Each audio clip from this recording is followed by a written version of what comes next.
Madison Darvil wasn't really awake when the phone rang. She was in that delightful stage of half-sleep when the alarm had gone off, but the snooze button was on and she had a few minutes to lie lazily in the comfort of her bed before rising. Her phone was loud and strident.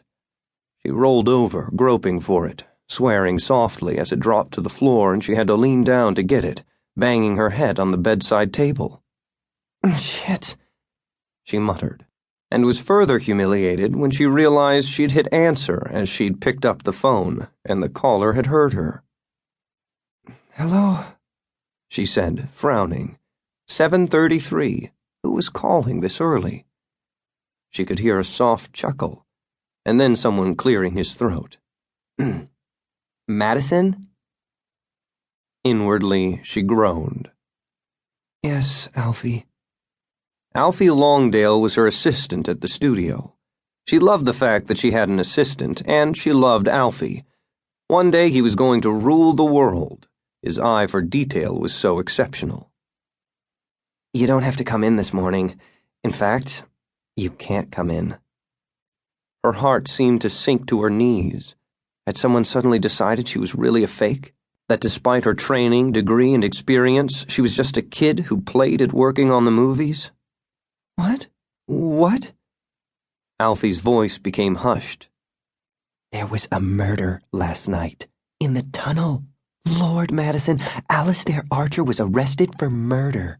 Some little starlet he had the hots for, they say her throat was slit from ear to ear. She's dead, Madison. And Eddie Archer's kid is saying that an Egyptian mummy, you know, the priest in the original Sam Stone movie, a monster, came down from one of the tableaux to commit the bloody carnage." Alfie was being dramatic. He was dramatic. But right now, what he'd said wasn't registering. A mummy? A monster? Alfie had to be making it up. Monsters were what they did, what they created, quite frequently. Well, superheroes, giant rats for commercials, cute little pigs, and other such creatures. But horror was big. Horror movies could be reasonable in cost and make massive amounts of money. "Alfie, is this—" "No, it is not some kind of joke. It is not a movie script. Madison, it's real. A woman was killed in our tunnel. Anyway, the crime scene units are there today, and Eddie Archer's closed the entire place. No one goes in until the police have finished with the tunnel. The security tapes, the studio, you name it.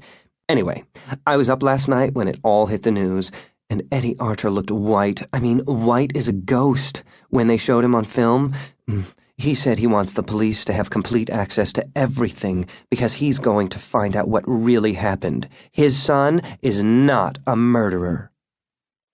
Alfie was telling the truth. As shocking as it was, she knew he was telling the truth. Madison felt her heart break for Eddie Archer.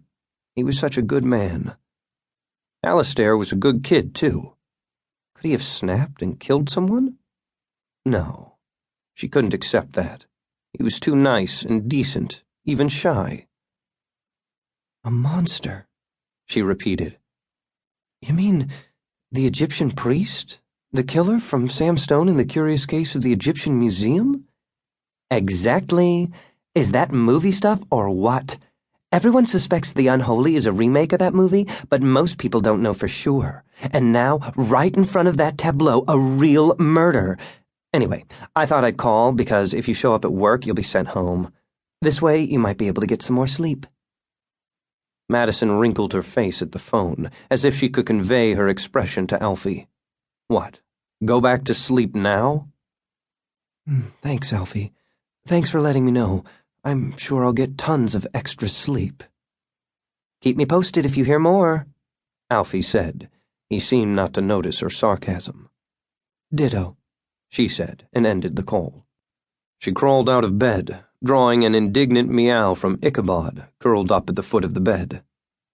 "Sorry, my friend," she told the cat, hurrying out to the parlor of her old rented bungalow and switching on the TV, going from channel to channel until she found a news station covering the murder.